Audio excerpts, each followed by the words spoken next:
गुरुर्ब्रह्मा गुरुर्विष्णुः गुरुर्देवो महेश्वरः गुरुः साक्षात् परं ब्रह्म तस्मै श्री गुरवे नमः। सुग्रीवादियुतं श्रीशं भस्मांगावृतमीश्वरं महेश्वरस्वमं ध्यायेत् किष्किन्धाकाण्डवुत्तमे। శ్రీరామచంద్ర పరబ్రహ్మణే నమః. పంపా సరోవర తీరంలో లక్ష్మణునితో పాటు నడుస్తూ వెడుతున్నటువంటి రామచంద్ర పరబ్రహ్మకు అక్కడ ఉన్నటువంటి ప్రకృతి సౌందర్యమంతా కూడా అమ్మవారిని జ్ఞప్తికి తెచ్చి రామచంద్ర స్వామి శోకాన్ని పొందుతూ ఉన్నాడు అన్న అంశాన్ని మనం ప్రస్తావన చేసుకుంటూ ఉన్నాం. ఆ రామచంద్ర ప్రభువు పంపా సరోవర తీరంలో ఉన్నటువంటి అనేక రమణీయమైన దృశ్యాలను చూస్తూ అటువంటి దృశ్యములు తనతో పాటు కలిసి సీతమ్మ అనుభవించటం లేదని చాలా శోకాన్ని పొందుతూ ఉన్నాడు.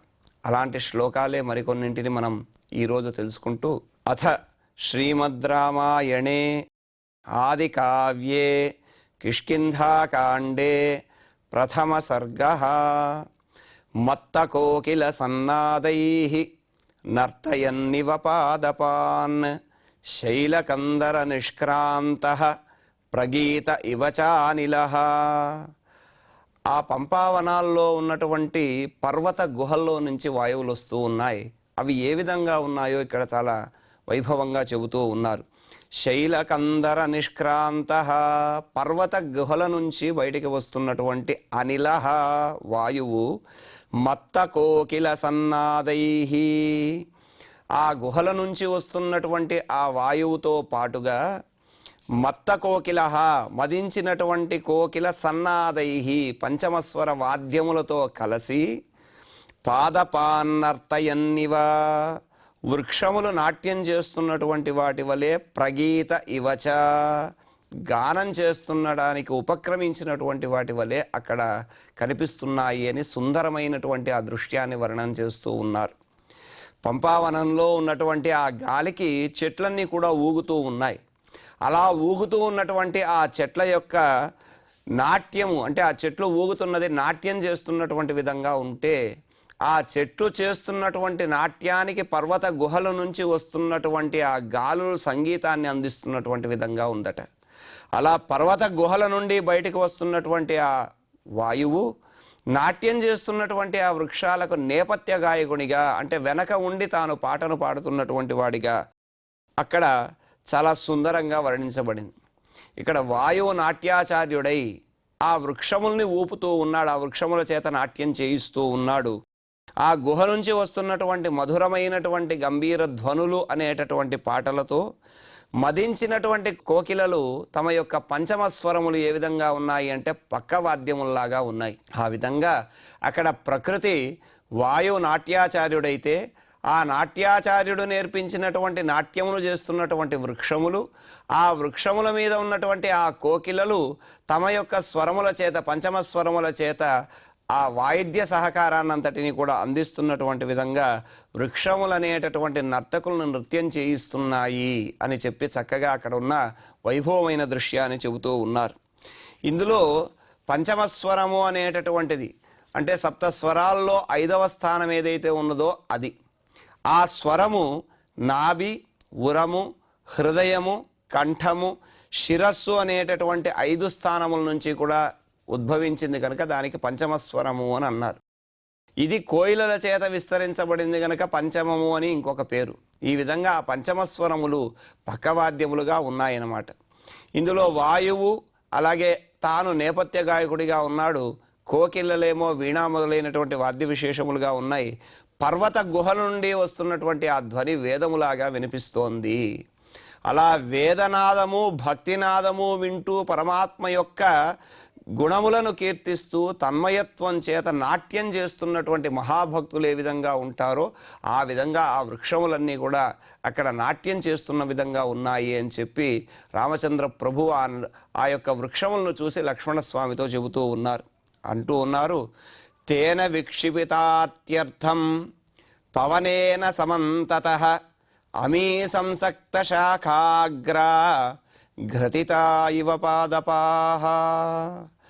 సమంతతః అంతటా కూడా, అత్యర్థం విక్షిపత అక్కడ అధికంగా విక్షిపత అంటే కదులుతూ ఉన్నటువంటి, తేన పవనేన ఆ వాయువు చేత, సంసక్త శాఖాగ్రాహ ఆ చెట్ల యొక్క అగ్రభాగములు అంటే చెట్ల చివరి భాగములు ఎలా ఉన్నాయి అనంటే, ఆ గాలి వీచినప్పుడు ఆ కొమ్మ ఈ కొమ్మ ఆ రెండు చెట్ల యొక్క కొమ్మలు ఒకదానితో ఒకటి కలిసిపోయినట్టుగా ఉంటే, అమీ పాదపాహ ఈ వృక్షములు, పాదపాహ అంటే వృక్షములు, పాదములు అంటే వేర్లు, పాదేన మూలేన పిబతి సిక్తం జలం, వేర్లతో జలమును త్రాగేటటువంటివేవి అవి పాదపాహ, వాటిని వృక్షములు అని అన్నారు.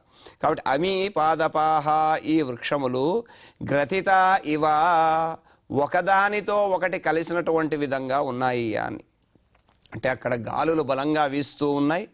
ఆ బలంగా వీస్తున్నటువంటి గాలులకు అక్కడ ఉన్నటువంటి చెట్లన్నీ కూడా ఊగి, ఆ గాలికి కదిలినటువంటి చెట్ల కొమ్మల యొక్క చివర్లు ఒకదానితో ఒకటి కలిసి అన్ని కట్టివేయబడినట్టుగా ఉన్నాయట. అలా కట్టివేయబడినట్టుగా ఉన్నటువంటి ఆ దృశ్యాన్ని చూస్తే అంతరార్థంగా ఏమిటయ్యా అంటే, భగవత్ కృప గాలిగా ప్రసరిస్తూ ఉన్నది, అంతటా కూడా ప్రసరిస్తూ ఉన్నది.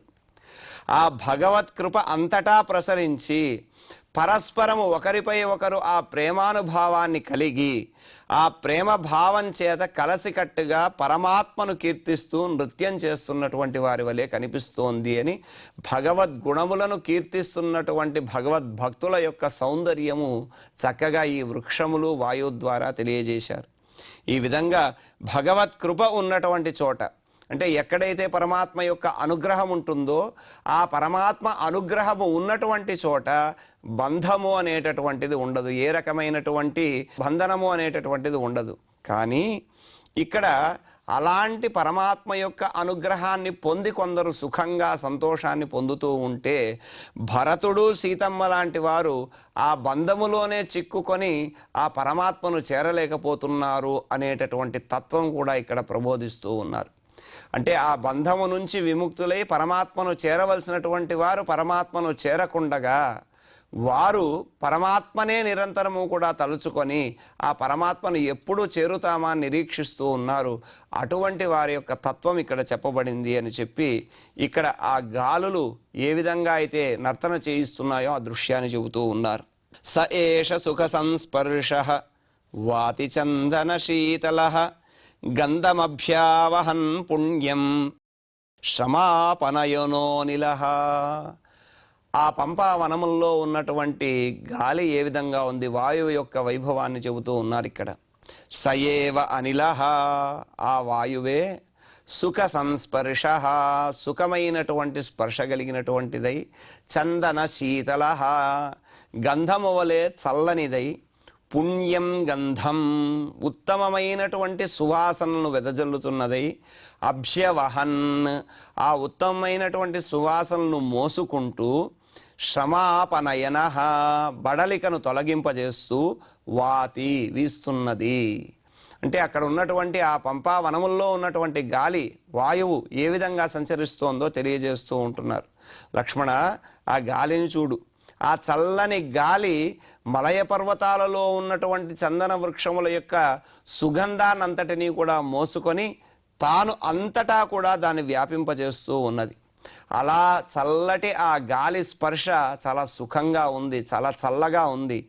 అది శరీరం యొక్క బడలికను, ఎందుకంటే పంపా తీరంలో ఆ కబంధుడు చెప్పినటువంటి మార్గాన్ని వెతుక్కుంటూ పంపా సరోవరం వరకు వచ్చినటువంటి రామచంద్రులు నడిచి నడిచి వచ్చినటువంటి ఆ శారీరక బడలిక ఏదైతే ఉందో ఆ శరీర బడలికనంతటినీ కూడా తొలగించి ఎంతో సుఖాన్ని కలిగింపజేస్తూ ఉన్నది. ఆ విధంగా చల్లదనము, మెల్లదనము, పరిమళము కలిగినటువంటి ఆ మందమారుతం వీస్తూ శ్రమను తొలగిస్తూ ఉంటే, ఇంత సుఖకరమైనటువంటి వాయుస్పర్శను పొంది తనతో పాటు కలిసి ఆనందించవలసినటువంటి ఆ తల్లి తనతో లేదు అని రామచంద్రుడు శోకాన్ని పొందుతూ ఉన్నాడట.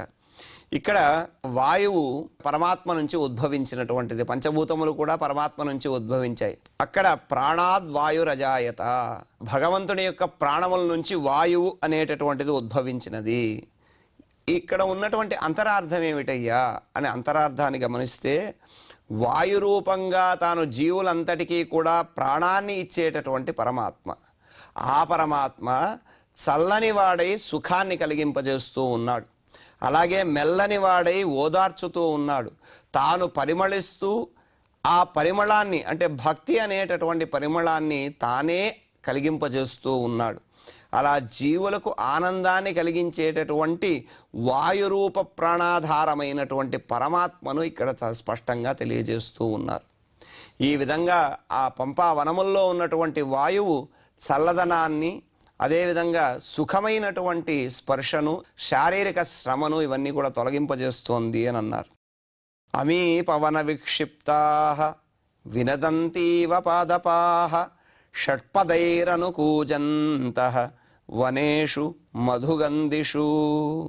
మధుగంధిషు వనేషు, అక్కడ ఉన్నటువంటి ఆ అడవులు ఎలా ఉన్నాయి అంటే మధుగంధిషు అంటే తేనె యొక్క సువాసనలతో నిండి ఉన్నటువంటివి. అలా తేనె సువాసనలు కలిగినటువంటి ఆ అరణ్యములలో పవన విక్షిప్తాః వాయువు చేత కదిలింపబడినటువంటి అమీపాదపాః ఈ వృక్షములు అనుకూజద్భిః షట్పదైః. అనుకూజద్భిః షట్పదైః అంటే ఆ చెట్ల మీద ఉన్నటువంటి తుమ్మెదలు ఝంకారాలు చేస్తూ ఉన్నాయి. వాటిని అనుసరించి ఝంకారం చేస్తున్నటువంటి తుమ్మెదల చేత వినదంతి ఇవ ఆనందిస్తున్నట్టు ఉన్నది లక్ష్మణ ఈ పంపా అరణ్యంలో ఉన్నటువంటి వాయువు అని చెప్పి అక్కడ చెబుతూ ఉన్నారు. ఈ మహావృక్షాలన్నీ కూడా గాలికి ఊగుతూ ఉన్నాయి. వృక్షముల్లో ఉన్నటువంటి సుగంధ పరిమళాలు వనమంతా కూడా వ్యాపించి ఉన్నాయి. అలా ఆ పూల మకరందాన్ని ఆస్వాదిస్తూ తాగినటువంటి తుమ్మెదలు ఝంకారాన్ని చేస్తూ ఉన్నాయి. అలా తుమ్మెదలు ఝంకార ధ్వనితో కలిసి గాలికి ఊగుతున్నటువంటి చెట్లు కూడా ఆనందిస్తూ ఉన్నాయి.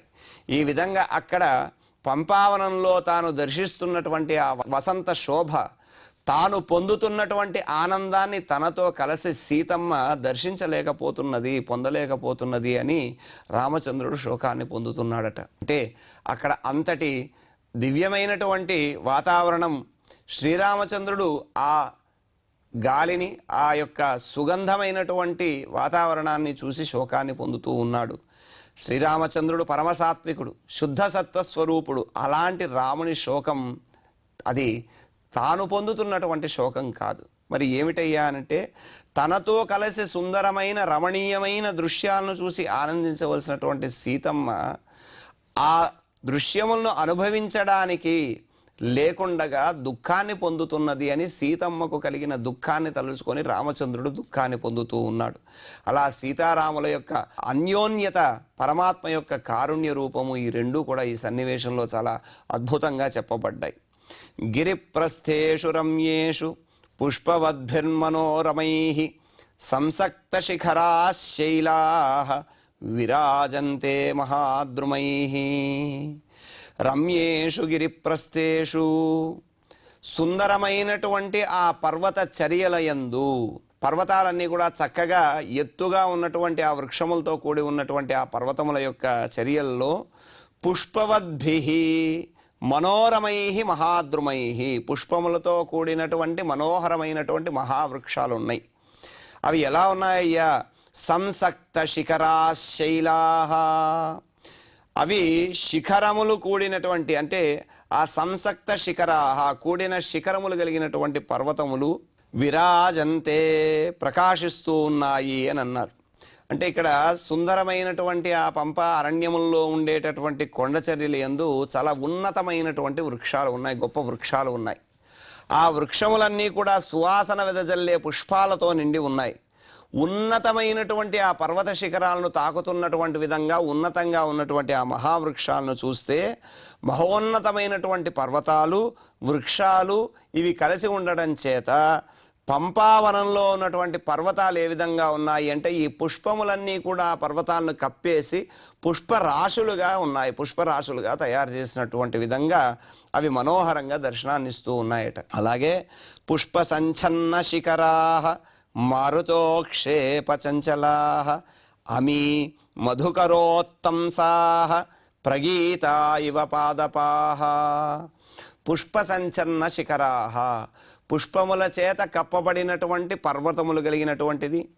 మారుత ఉక్షేప చంచలాహ, గాలి కదల్చడం చేత చంచలంగా ఉన్న మధుకరోత్తంసాహ, తుమ్మెదలే శిరోభూషణంగా కలిగినటువంటివి. అమీపాదపాహ, ఈ వృక్షములు ప్రగీత ఇవ, నృత్తగీతములు ప్రారంభించినటువంటి వాటి విధంగా ఉన్నాయి లక్ష్మణ అంటూ ఉన్నాడు రామచంద్రస్వామి. ఇక్కడ వృక్షములు మారుత ఉక్షేప చంచలాహ, గాలికి అటు ఇటు కదులుతూ ఉన్నాయి. అలా కదులుతున్నటువంటి వృక్షముల యొక్క పైభాగముల్లో చక్కగా విరబూసినటువంటి పూలతో ఉన్నటువంటి ఆ వృక్షములు, ఆ పుష్పముల మీద ఉన్నటువంటి తుమ్మెదలు, ఎప్పుడైతే గాలి ఆ వృక్షాన్ని ఎలా కదిలిస్తుందో ఆ తుమ్మెదలు అక్కడ నుంచి కదిలి ఝంకారాలు చేస్తూ ఉన్నాయి. ఆ ఝంకారము పాడుతూ ఉన్నటువంటి విధంగా ఉన్నాయట. ఆ వృక్షములు తుమ్మెదల ఝంకారముతో శృతి కలిపి నాట్యం చేస్తూ ఉన్నాయట. అలా ఆ గాలి చేత కదిలించబడినటువంటి వృక్షములు ఊగుతూ ఉన్నాయి. వాటి మీద ఉన్నటువంటి తుమ్మెదలు ఝంకారం చేస్తూ ఉంటే ఇవి సంగీతాన్ని ఆలపిస్తున్నటువంటి విధంగా, ఆ సంగీతానికి అనుగుణంగా వృక్షములు నాట్యం చేస్తున్నటువంటి విధంగా అక్కడ చక్కగా ఆ సన్నివేశం కనిపిస్తోంది. అంటే సంగీత నాట్యముల్ని ఈ వృక్షములు తుమ్మెదలు ప్రారంభం చేశాయి అని అన్నారు.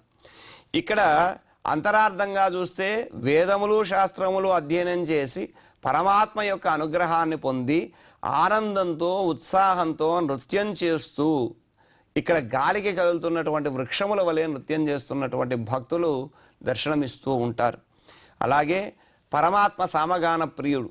ఈ తుమ్మెదల యొక్క ఝంకారము అనేటటువంటిది పరమాత్మ వైభవాన్ని కీర్తించేటటువంటి సామగానమే. కనుక పరమాత్మ కటాక్షం చేత భక్తి పారవశ్యంతో నృత్తగీతములతో సామగానం చేస్తున్నటువంటి నిత్యసూరుల యొక్క దర్శనం అనేది ఈ శ్లోకంలో అంతరార్థంగా చెప్పారు. ఇలా చక్కటి ఆ సుందరమైనటువంటి వర్ణ దృశ్యాన్ని దర్శించినటువంటి రామచంద్ర ప్రభువు లక్ష్మణస్వామితో అంటూ ఉన్నారు, పుష్పితాగ్రాన్స్తు పశ్యేమాన్ కర్ణికారాన్ సమంతతః హాటక ప్రతిసంఛన్నాన్ నరాన్ పీతాంబరానివ. పుష్పితాగ్రాన్స్తు, పుష్పిత అగ్రములు కలిగినటువంటివి, చక్కగా విరబూసినటువంటి పుష్పములు చివర్లో ఉన్నాయి. హాటక ప్రతిసంఛన్నాన్, హాటక అంటే హాటతి శోభతే, ప్రకాశించున్నది, బంగారము అని దాని అర్థం. హాటక ప్రతిసంఛన్నాన్, బంగారము చేత కప్పబడినటువంటి, పీతాంబరాన్, పచ్చని వస్త్రములు కలిగిన, నరాన్ ఇవ, మనుష్యుల వలె, ఇమాన్ కర్ణికారాన్ పశ్య, ఈ కర్ణికార వృక్షాలను చూడు లక్ష్మణ అంటూ ఉన్నాడు. అంటే పంపా తీరంలో అంతటా కూడా పుష్పించి ఉన్నటువంటి కర్ణికార వృక్షాలు ఎలా ఉన్నాయి అంటే హాటక ప్రతిసంచన్నాన్, బంగారు ఆభరణాలు ధరించి, పీతాంబరాన్ ఇవ, పీతాంబరములను ధరించి ఉన్నటువంటి, నరాన్ ఇవ, మనుష్యుల వలె. అక్కడ ఉన్నటువంటి ఆ ప్రకృతి అంతా కూడా ఆ విధంగా కనిపిస్తూ ఉన్నది. కర్ణికారము అని అంటే అడవి గోగులు లేదా గన్నేరు అనేటటువంటి అర్థం.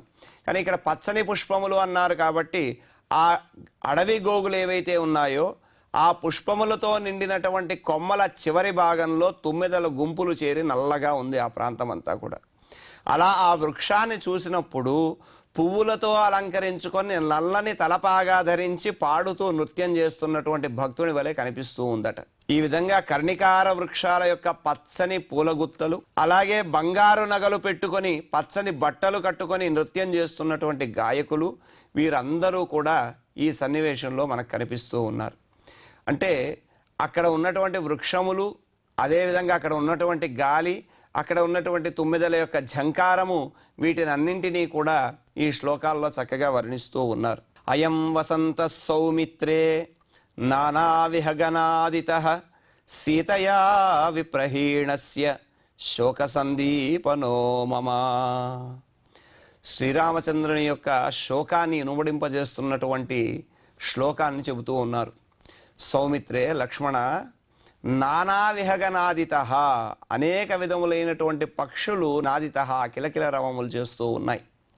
ఆ పక్షులు అలా కిలకిల రావములు చేస్తూ ఉంటే అయం వసంత, ఈ వసంతుడు, సీతయా విప్రహీణస్య మమ, సీతతో విహీనుడనైనటువంటి నన్ను శోక సందీప, శోకమును వృద్ధి చేస్తున్నటువంటి వాడిగా కనిపిస్తూ ఉన్నాడన్నాడు. అంటే అక్కడ సుందరమైనటువంటి ఆ దృశ్యాలన్నీ చూసి అమ్మవారి జ్ఞప్తికి వస్తూ ఉన్నారు. అలా అమ్మవారు జ్ఞప్తికి వచ్చినప్పుడు కలిగేటటువంటి శోకాన్ని ఇంకా ఇనుమడింపజేసేటటువంటి విధంగా వసంతుడు విజృంభిస్తున్నాడు అని చెప్పి, ఆ వసంత కాలంలో ఏ విధంగా అయితే ప్రకృతి ఉంటుందో ఆ వసంత వర్ణనంతా కూడా ఇక్కడ చెబుతూ, ఓ లక్ష్మణ, ఈ వసంతములో రకరకాల పక్షుల ధ్వనులతో నాకు శోకాన్ని పెంచుతూ ఉన్నాడు ఈ వసంతుడు. అంతేకాదు సీతమ్మ ఎడబాటుతో బాధపడుతున్నటువంటి నా దుఃఖాన్ని కూడా శోక సందీపనో మమ, నా దుఃఖాన్ని అధికం చేస్తూ ఉన్నాడు. ఇక్కడ వసంతకాలంలో రకరకాలైనటువంటి పక్షులు వాటి యొక్క ధ్వనుల చేత చక్కటి ఆ ధ్వనులన్నింటినీ కూడా వినగానే భార్యను కోల్పోయినటువంటి నాకు సహించరానటువంటి మనోవేదన కలుగుతోందయ్యా. అలాంటి ఆ మనోవేదనను మన్మధుడు కలిగింపజేస్తూ సంతోషంతో తాను నన్ను ఓడించాలి అని కయ్యానికి కాలు దువ్వుతున్నటువంటి విధంగా ఆ పక్షుల చేత కిలకిల ధ్వనులు చేయిస్తున్నాడా అన్నటువంటి విధంగా ఉంది అంటున్నారు. అలాగే సీతమ్మతో కలిసి అరణ్యంలో సంచరిస్తున్నప్పుడు ఈ పక్షుల యొక్క అరుపులు రామచంద్రునికి అధికమైనటువంటి సంతోషాన్ని కలిగించాయి. కానీ సీతమ్మ ఎడబాటు రామునికి ఆవేదాన్ని కలిగిస్తోంది. అలా సీతమ్మ పట్ల ఉన్న అనురాగం, అలాగే ప్రేమ చేత శ్రీరామచంద్రుడు విపరీతంగా శోకాన్ని పొందుతూ ఉన్నాడు అని అంటూ, ఇక్కడ సీతమ్మ తల్లి అలాగే రామచంద్ర ప్రభువు మధ్య ఉన్న అన్యోన్యమైనటువంటి ఆ ప్రేమ ఈ విధంగా తెలియజేస్తూ ఉన్నారు. సీతమ్మ తల్లికి రామచంద్రునికి మధ్య ఉన్నటువంటి ఆ ప్రేమ ఎటువంటిదయ్యానంటే, సీతమ్మ తల్లి రామచంద్రుడి యొక్క మనోవ్యధను తొలగించేటటువంటి సిద్ధౌషధం లాంటిది. అంతేకాదు మేలును కలిగించేటటువంటిది. రామచంద్ర ప్రభు యజ్ఞాలు ఆచరిస్తే ఆమె సహధర్మచారిణి అయి తాను ఆ యజ్ఞశాలలో కూర్చునేటటువంటిది. రామచంద్ర ప్రభువు దేవతలకు, బ్రాహ్మణులకు, గురువులకు, పితృదేవతలకు పూజలు నిర్వర్తిస్తే తాను శిష్యురాలుగా ఆయన అనుసరించేటటువంటిది. రామచంద్ర ప్రభువుకు బాధ కలిగిస్తే ఆ బాధను అనుభవించేటటువంటి సమయంలో బాధను తొలగించేటటువంటి ఆప్త బంధువు ఎవరయ్యా అంటే సీతమ్మ తల్లి. అలాగే అరణ్యంలో రాముడు సుఖంగా కాలం గడపడానికి అధికంగా సహకరించినటువంటి ఆ తల్లియే సీతమ్మ. అటువంటి సీతమ్మ తల్లి తనతో ఇప్పుడు లేదే. ఇలాంటి సుందరమైనటువంటి దృశ్యాలను తనతో కలిసి దర్శించి ఆనందాన్ని పొందవలసినటువంటి ఆ సీతమ్మ తల్లి అపహరణకు గురి అయి తన ఎడబాటు కలిగినటువంటి ఆ సీతమ్మ ఎడబాటును సహించలేనటువంటి రామచంద్ర ప్రభువు సీతమ్మను తలుచుకొని శోకిస్తూ ఉన్నారు అని చెప్పి ఈ శ్లోకాలలో ఆ పంపా వనంలో ఉండేటటువంటి సుందరమైనటువంటి దృశ్యాలు మనసుకు ఆనందాన్ని కలిగించకపోగా ఆ సుందరమైనటువంటి దృశ్యాలు రామచంద్ర ప్రభువుకి ఆవేదనను కలిగిస్తున్నాయి అని అక్కడ రామచంద్ర ప్రభువు తాను శోకాన్ని పొందడానికి వారిద్దరి మధ్య ఉన్నటువంటి అన్యోన్యమైనటువంటి ఆ ప్రేమ భావాన్ని చక్కగా చెప్పారు. అలాంటి ఆ పంపావనంలో ఉన్నటువంటి విశేషాలను తెలియజేసేటటువంటి శ్లోకాలు మనం చక్కగా పారాయణ చేసుకుందాం. మత్త కోకిల సన్నాదైః నర్తయన్నివ పాదపాన్ శైలకందర నిష్క్రాంతః ప్రగీత ఇవ చానిలః తేన విక్షిపతాత్యర్థం పవనేన సమంతతః హమీ సంసక్త శాఖాగ్రాః గ్రథితా ఇవ పాదపాః స ఏష సుఖ సంస్పర్శః వాతి చందన శీతలః గంధమభ్యావహన్ పుణ్యం శ్రమాపనయనోనిలః అమీ పవన విక్షిప్తాః వినదంతీవ పాదపాః షట్పదైరనుకూజంతః